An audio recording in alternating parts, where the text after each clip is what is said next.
Hello friends, কেমন আছেন সবাই? আশা করি সবাই অনেক ভালো আছেন। তো আজ আমি এক্সপ্লেন করব রিমনস্টার অ্যানিমে সিরিজটির এপিসোড নাম্বার 3। আর যারা এই অ্যানিমের গত দুটো পর্ব দেখেননি তারা চ্যানেলের প্লেলিস্ট থেকে এগুলো চেক করে নিতে পারেন, এতে এই এপিসোডটি বুঝতে আপনাদের সুবিধা হবে। তো যাই হোক, গত এপিসোডে আমরা দেখেছিলাম যে গোব্রু নর্থ ফরেস্টের লর্ড রেড বিয়ারকে হারিয়ে দেয়, আর এপিসোডের লাস্ট সিনে আমরা দেখেছিলাম যে গোব্রুকে সেখানে মেসেজ দেওয়া হয় যে সে কি কোনো রেয়ার স্পিসিস অগ্রেতে ইভলভ হতে চায়, আর এখানে গোব্রু আনকনসিয়াসলি সেটিতে হ্যাঁ জানায়। তো চলুন এবার আজকের এপিসোডটি সম্পর্কে জানা যাক।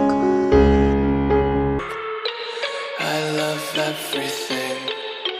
Fire spreading all around my room. My world's so bright, it's hard to breathe, but that's alright. Hush.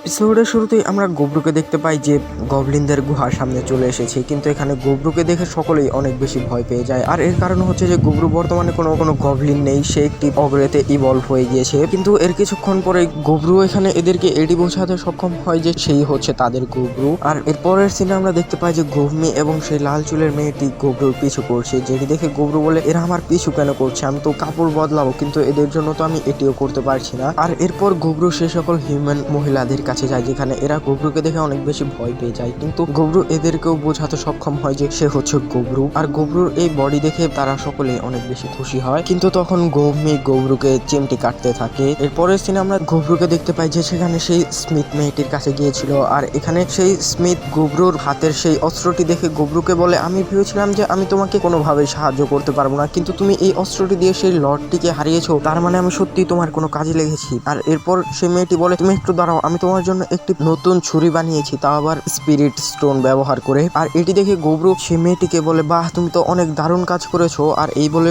গোব্রু সে মেয়েটির মাথায় হাত বুলাতে থাকে, কিন্তু এটি দেখে গভমি এবং সেই লাল চুলের মেয়েটি এরা দুজনেই এবার গোব্রুকে চিমটি কাটতে থাকে, কিন্তু গোব্রু এখানে কিছুতেই এর কারণ বুঝতে পারছিল না। আই হোপ আপনারা এটি বুঝতে পেরেছেন, আর না বুঝতে পারলেও আমরা আরেকটু পরে বুঝতে পারবো তারা এটি কেন করছে। এরপর গোব্রু সেই দুজন বোনের কাছে যায় যারা কুক, আর এরা এখানে গোব্রুকে বলে যে আমাদের রান্নার কাজে আর কয়েকজন সহযোগীর প্রয়োজন, যেটি শুনে গোব্রু বলে, আচ্ছা তাহলে আমি কিছু ফিমেল গবলিনদের তোমাদের কাজে পাঠিয়ে দেবো। আর এটি শুনে তারা দুজনে অনেক বেশি খুশি হয়। আর তখন গোব্রু মনে মনে বলে, এরা এদের চারপাশে নিজেদের শত্রুদের দিয়ে ঘেরাও আছে, কিন্তু তবুও এরা খুব সহজেই এগুলো অ্যাডপ্ট করছে। এদের মধ্যে যে গবলিনদের নিয়ে ভয়টি ছিল সেটি এখন কেটে গিয়েছে। আর এরপর গোব্রু এদের দুজনকে বলে, তোমরা দুজন খুব ভালো বউ হবে, তোমরা কি আমার বউ হতে চাও? আর এটি শুনে সেখানে সেই দুটো মেয়ে লজ্জা পেয়ে যায়, কিন্তু এটি দেখে সেখানে সেই লাল চুলের মেয়েটি গোব্রুর মাথায় বাড়ি মারতে থাকে। আসলে এরা এখানে বাকিদের থেকে জেলেস ফিল করছিল, যার কারণে সেই লাল চুলের মেয়েটি এবং গভমি এগুলো করছিল। এরপর গোব্রু যখন অ্যালকেমিস্ট মেয়েটির কাছে যায় তখন গোব্রু দেখতে পায় যে এই মেয়েটি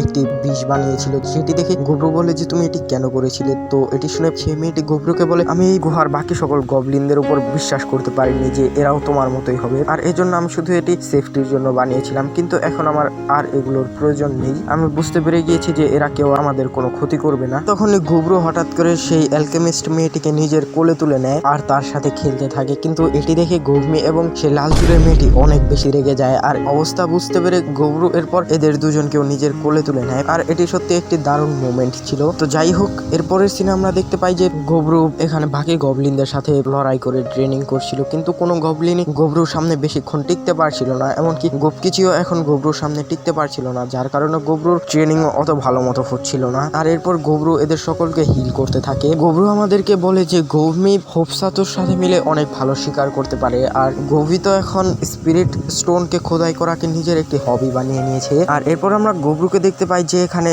সেলাই করছিল, আর তাও স্লাইমের পাওয়ারের মাধ্যমে, কারণ গোব্রু গত ফাইটে তার একটি হাত হারিয়েছে। আর এরপর দিন দুপুরবেলা গভি গোব্রুর দিকে দৌড়ে আসে এবং গোব্রুকে বলে, গোব্রু প্লিজ আমাদের সাহায্য করো। আমরা গভীর হাতে এক ধরনের ক্রিয়েচারকে দেখতে পাই, আর একে বলা হয় কার্বেঙ্কেল। আর এই কার্বাঙ্কেলটি এখানে অনেক বেশি আহত ছিল। বন্ধুরা, কার্বাঙ্কেল কোনো ন্যাচারাল প্রাণী নয়, এগুলোকে কিংবদন্তি জাদুকর ভেলভেট তার ম্যাজিক্যাল পাওয়ারের মাধ্যমে আর্টিফিশিয়ালি ক্রিয়েট করেছিল। তো এখানে সেই আহত কার্বাঙ্কেলটিকে গোব্রু তার ম্যাজিক্যাল পাওয়ারের মাধ্যমে হিল করতে থাকে, কিন্তু গোব্রু এখানে বলে আমি একা ছাড়িয়ে তুলতে পারবো না, তাড়াতাড়ি সেই অ্যালকেমিস্টটিকে ডাক দাও। আর এরপর এরা সকলে সেই অ্যালকেমিস্ট মেয়েটির সাহায্য নিয়ে সেই কার্বাঙ্কেলটিকে সুস্থ করে তোলে। আর এখানে সেই কার্বাঙ্কেলটি বলে তার নাম হচ্ছে লিটানা। লিটানা এখানে আরো বলে যে তার উপর এই আক্রমণটি মানুষেরা করেছিল, যেটি শুনে গোব্রু আমাদেরকে বলে যে কার্বাঙ্কেলদের মাথার যে মণিটি থাকে এগুলোর দাম অনেক বেশি, প্রায় 1 বিলিয়ন গোল্ডের সমান, আর এ কারণেই হয়তো মানুষেরা এটি করেছে। তো এখানে লিটানা গোব্রুর কাছে সাহায্য চায় এবং গোব্রুকে বলে আমি আর বেশিক্ষণ বাঁচবো না, প্লিজ আমার সাহায্য করো। আর এখানে গোব্রু আমাদেরকে বলে মানুষেরা যখন লিটানার উপর আক্রমণ করেছিল তখন তারা এর কোর ডিস্ট্রয় করে দিয়েছে, আর এ কারণে লিটানা দীর্ঘ সময় বাঁচবে না। তো লিটানা এখানে গোব্রু এবং বাকিদেরকে বলে আমার মাস্টার হিউম্যানদের পছন্দ করে না, তাই আমার মাস্টার তার জীবনকালে জমানো সকল ধন সম্পত্তি আপনাদের কাছে সমর্পণ করতে চায়, প্লিজ আপনারা সেটিকে আমার মাস্টারের ক্যাসেল থেকে গিয়ে নিয়ে আসুন, কিন্তু সেটিকে কোনোভাবেই মানুষদের হাতে পড়তে দিয়েন না, কারণ এতে আমার মাস্টারের আত্মার শান্তি হবে না। আর এটি শুনে গোব্রু সেখানে সকলকে ডাক দেয় এবং এদের সকলকে বলে যে আমরা আজকে ট্রেজার আনতে যাচ্ছি। আর এখানেই গোব্রু সেই স্মিথ মেয়েটির কাছ থেকে স্পিরিট স্টোন দিয়ে বানানো তার নাইফটি চায়, আর এটি দেখে সেই লাল চুলের মেয়েটি একটু ভয় পেয়ে যায়, কিন্তু গোব্রু এখানে বলে তুমি চিন্তা করো না, আমি ওদেরকে মারবো না, আমি ওদেরকে বাঁচানোর সর্বোচ্চ চেষ্টা করব। আর এরপরেই এরা সকলে ভেলভেটের ক্যাসেলে পৌঁছে যায়, কিন্তু এখানে গোব্রু বাকি সকল গবলিনদের বাইরেই থাকতে বলে, আর গোব্রু এখানে নিজে সেখানে প্রবেশ করে এবং সেখানে মানুষদেরকে বোঝানোর চেষ্টা করে যে এটি কারোর ঘর আর তোমরা এখান থেকে চুরি করতে পারো না, কিন্তু এখানে সেই মানুষগুলো গোব্রুর কথায় পাত্তা দেয় না এবং তারা এখানে উল্টো গোব্রুর উপরে আক্রমণ করে দেয়, কিন্তু গোব্রু এখানে সেই মানুষটিকে ধরে ফেলে এবং তাকে দূরে ছুঁড়ে মারে। আর এখানে গোব্রু বুঝতে পারে যে এখানে 3 জনের কাছে কিছু হায়ার ম্যাজিক আইটেম আছে যেগুলো এদের ম্যাজিক পাওয়ারকে বাড়িয়ে দিচ্ছে। আর এরপরে সে সকল মানুষগুলো গোব্রুর উপর লাগাতার আক্রমণ করতে থাকে, কিন্তু গোব্রু এখন পর্যন্ত সেগুলোকে ডচই করছিল, কিন্তু তখনই সেখানে একটি মেজ গোব্রুর উপর 3rd লেভেল ম্যাজিক স্পেল দিয়ে আক্রমণ করে দেয়, আর এটি সরাসরি গোব্রুর মুখে লাগে, যেটি দেখে এরা সকলে মনে করে যে গোব্রু হয়তো এখানেই মারা গিয়েছে। কিন্তু এরপরে আমরা গোব্রুকে দেখতে পাই যে এটির কারণে অনেক বেশি রেগে যায় এবং সেখানে সরাসরি এদের উপর আক্রমণ করে দেয়। আর তখনই সেখানে গোব্রুর বাকি সকল গবলিন সাথীরা পৌঁছে যায় এবং তারা এখানে একসাথে আক্রমণ করে এই সকল মানুষগুলোকে মেরে ফেলে। আর এরপর এরা সকলেই এদেরকে খেয়ে নেয়, আর এদের খাওয়ার পর গোব্রু আরো অনেকগুলো স্কিল পেয়ে যায়। তো তখনই সেখানে লিটেনা আসে এবং সে গোব্রুকে ভেলভেটের সকল ট্রেজার গুলো নিয়ে যেতে বলে, আর সেখানে বলে হয়তো আমার মাস্টারও এটি দেখে অনেক বেশি খুশি হয়েছেন। আর তখনই লিটেনাও সেখান থেকে উধাও হয়ে যায়, কারণ তার জীবন এতটুকুই ছিল। তো এটি দেখে গভী সেখানে গোব্রুকে বলে গোব্রু সবকিছু ঠিক আছে? তো তখন গোব্রু বলে হ্যাঁ সবকিছু ঠিক আছে। আর এই বলে গোব্রু লিটেনার মাথায় থাকা সেই স্টোনটি খেয়ে নেয়, যার ফলে গোব্রু একটি নতুন স্কিল পায়, আর এটির নাম হচ্ছে গোল্ডেন অর্ডার। তো এরপর গোব্রু সেখানে সেই মানুষদের যেসব স্কিল পেয়েছিল তার মধ্যেই একটি ছিল এক ধরনের ম্যাজিক বক্স, আর এই ম্যাজিক বক্সের মধ্যে অনেকগুলো জিনিস একসাথে রাখা যেত, যে কারণে গোব্রু এখানে সেই সকল ট্রেজার গুলোকে সেই বক্সে তুলে ফেলে। গোব্রু এখানে দেখতে পায় যে এরপরেও সেই ট্রেজার বক্সে এখন পর্যন্ত অনেকখানি জায়গা বাকি আছে, যেটি দেখে গোব্রু বলে বাহ এটি তো অনেক দারুণ জিনিস। আর এরপর আমরা গুপকিচির কাছে দেখতে পাই যে এখানে গবিকে বলে গবি তুমি কি ঠিক আছো? যেটি শুনে গবিও বলে হ্যাঁ আমি ঠিক আছি। আর এখানেই আমরা বুঝতে পারি যে গুপকিচি আর গবির মধ্যে কোনো চক্কর চলছে। তো সে যাই হোক বন্ধু তো গোব্রু যদি একসাথে 6টা রাখতে পারে, গুপকিচির তো একটা রাখার অধিকার আছে। তো এখান থেকে এই সকল ট্রেজার নেওয়ার পর এরা সকলে সেখান থেকে বেরোনোর প্রস্তুতি নিচ্ছিল, কিন্তু তখন গোব্রুর নজর যায় ভেলভেটের লাশের উপর, যেটি দেখে গোব্রু ভাবে এর লাশটিকে এভাবে ফেলে রাখা উচিত হবে না। আর এই ভেবে গোব্রু সেখানে সেই রেড বেয়ার থেকে পাওয়া তার ফায়ার অ্যাবিলিটির মাধ্যমে গোব্রু এখানে ভেলভেটের লাশটিকে জ্বালিয়ে দেয়। আর এটিকে জ্বালানোর পরেই সেখানে একটি হাত অ্যাপিয়ার হয়, এটিকে দেখে গোব্রু সেই হাতটিকে নিজের কাটা হাতের জায়গায় ফিক্স করে নেয়, কিন্তু তখনই সেখানে কিছু তারের মতো বেরিয়ে গোব্রুর অর্গানিক হাতের মধ্যে ঢুকে পড়ে। আর এরপর গোব্রু ফিল করতে পারে যে এই হাতটি বর্তমানে তার আসল হাতের মতোই কাজ করছে। তো তখন গোব্রু এদের সকলকে বলে চলো আজকে বাড়ি গিয়ে সবাই পার্টি করব। আর এরপরের সিনে আমরা দেখতে পাই যে গোব্রু সেখানে সে সকল হিউম্যান মেয়ে এবং বাকিদের সাথে মিলে ড্রিঙ্ক এনজয় করছে। তো এরপরের সিনে আমরা গোব্রুকে দেখতে পাই যে এখানে আমাদের সকলকে বলে ভেলভেটের সেই ট্রেজারের মধ্যে অনেকগুলো লেজেন্ডারি আর্টিফ্যাক্টও ছিল, আর এখানে গোব্রু তার কাছেও একটি লেজেন্ডারি আর্টিফ্যাক্ট রেখে দেয় এবং বাকিগুলো তার সকল গবলিনদের মধ্যে ভাগাভাগি করে দিয়ে দেয়। গোব্রু এখানে আমাদের আরো বলে যে লেজেন্ডারি ক্লাসের সকল সকল জিনিসই বাকিদের চেয়ে অনেক বেশি রেয়ার হয়ে থাকে। আর এরপরের সিনে আমরা দেখতে পাই যে সবাই সবার কাজ করছিল আর এখানে সকল গবলিনই অনেক বেশি খুশি ছিল আর গব্রু সেই সকল মেয়েদেরকে অনেক ভালোই সময় দিচ্ছিল এবং তারা এখানে সবাই অনেক বেশি খুশি ছিল। আর এর অন্যতম কারণ হচ্ছে যে তাদের এখন খাবার নিয়ে চিন্তা করতে হয় না, কারণ এখানে সকল গবলিনই গব্রুর জন্য অনেক বেশি স্কিল্ড হয়ে গিয়েছে আর এজন্য এরা খুব সহজেই শিকার করে আনতে পারে। তো এরপর গব্রু এখানে সকল গবলিনদেরকে বলে যে আমি তোমাদের সকলকে পরীক্ষা করে দেখতে চাই যে কে কতটা বেশি শক্তিশালী। আর এখানে গব্রু বলে আমি এখানে নিজেকেও পরীক্ষা করে দেখতে চাই এবং আমি আজকে জঙ্গলে গিয়ে সেই সকল ক্রিয়েচারদের সাথে লড়বো যাদের সাথে আমি এর আগে কোনোদিনও লড়িনি এবং আমি দেখতে চাই যে আমি কতটা বেশি শক্তিশালী। আর এরপর গব্রু যখন জঙ্গলের আরো বেশি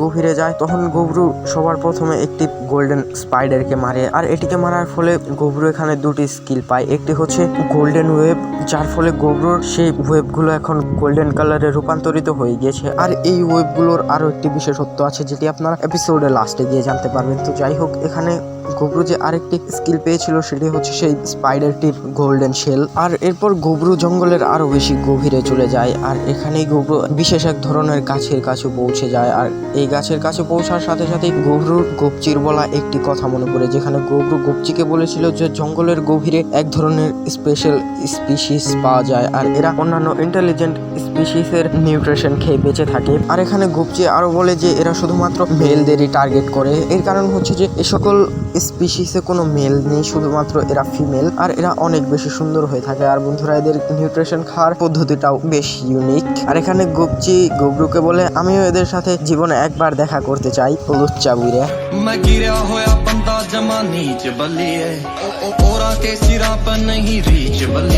তো যাই হোক, এখানে গব্রু এগুলো বলার মধ্যেই গব্রুর কাছে সেই স্পিসিসের একটি মেয়ে চলে এসেছিল আর এখানে আসার সাথে সাথে গব্রুকে সিরিয়াস করতে থাকে। তো গব্রু প্রথমত সিগমা মেল হওয়ার চেষ্টা করে, কিন্তু পরবর্তীতে গব্রু ফিল করে যে সে আগের জন্মে তোমার আমার মতো সিঙ্গেল ছিল, যার কারণে গব্রু জীবনে মেয়ে মানুষের স্পর্শ পায়নি। আর এ কারণে গব্রু এবার নিজেকে আর কন্ট্রোল করতে পারে না আর এরপরেই শুরু হয় এদের দুজনের মধ্যে তৃতীয় বিশ্বযুদ্ধ।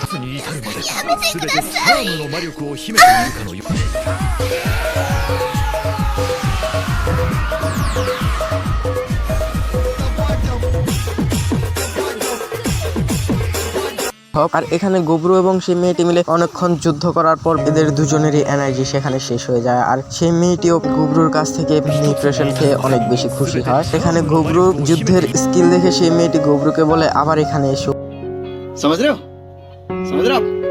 তো যাই হোক, এরপরের সিনে আমরা গব্রুকে দেখতে পাই যে এখানে একটি ঝর্ণার কাছে আসে এবং সেখানে নিজের শরীর পরিষ্কার করতে থাকে, কিন্তু তখনই সেখানে গব্রুর উপর কিছু লিজার্ডম্যান আক্রমণ করে দেয়, যেটি দেখে গব্রু সেখানে সে সকল লিজার্ডম্যানকে মেরে ফেলে আর সেগুলোকে খেয়ে নেয়, যার ফলে গব্রু অনেকগুলো অ্যাবিলিটি পেয়ে যায়। তো এরপর গব্রু যখন গুহায় আসে তখন গব্রু দেখতে পায় যে সেই সকল মেয়েরা গব্রুকে ইগনোর করছে আর এরা সকলেই গব্রুর উপর অনেক বেশি রেগে আছে। এক পর্যায়ে তো সেই দুজন বোন গব্রুর খাবারে বিষ মিশিয়ে দেয়, যেটি দেখে গব্রু সেই অ্যালকেমিস্টের কাছে যায় এবং সেখানে সেই অ্যালকেমিস্টকে বলতে থাকে যে এদের সকলের কি হয়েছে, এরা আমার সাথে ওরকম ব্যবহার করছে কেন, যেটি দেখে সেই অ্যালকেমিস্ট মেয়েটি গব্রুকে বলে এটি তো হওয়ারই ছিল, কারণ এটি সকল মেয়ের সাথেই হয়। আর তখন সেই অ্যালকেমিস্ট মেয়েটি গব্রুকে বলে গব্রু তোমার ঘাড়ে কিসের চিহ্ন, যেটি দেখে গব্রু তার ঘাড় ধরে নেয় এবং বলে আরে বাপরে, এরা তো দেখে অনেক বেশি ভয়ঙ্কর হয়ে থাকে। তো এখানে সেই মেয়েটি গব্রুকে বলে গব্রু ওরা যা ফিল করছে আমিও ঠিক তাই ফিল করছি। আর এই বলে সেই অ্যালকেমিস্টটি গব্রুর ঘাড়ে একটি কিস করে এবং গব্রুকে বলে গব্রু আমি তোমার জন্য এটি ফিল করি। সেখানে গব্রুকে জিজ্ঞেস করে যে আমরা কি আরো এগোবো, কিন্তু গব্রু সেখানে কিছু বলার আগেই সেখানে গভমি চলে আসে এবং গভমি এখানে অনেক বেশি রেগেছিল এবং গভমি এখানে বলে এটি কোনোদিনও হতে পারে না। আর এই বলে গভমি গব্রুকে জড়িয়ে ধরে এবং গব্রুকে বলে এটি আমাকে ছাড়া হতে পারে না। কিন্তু এখানে গভমির দেখা দেখি বাকি সকল মেয়েরাও চলে আসে এবং গব্রুকে বলতে থাকে যে তাহলে আমরা কেন বাদ থাকবো, আমরাও করতে চাই। মানে কি রে ভাই, গব্রুর ভাগ্য দেখলে আমার নিজের জেলাসি ফিল হয়। মানুষ একটা পায় না আর এই হারামজাদা একসাথে 5-7টা নিয়ে ঘুরছে। তো যাই হোক, এখানে পুনরায় এদের তৃতীয় বিশ্বযুদ্ধ শুরু হয়ে যায়। আর गर्लफ्रेंड है तेरे पास साला ये दुख का खत्म नहीं होता बे।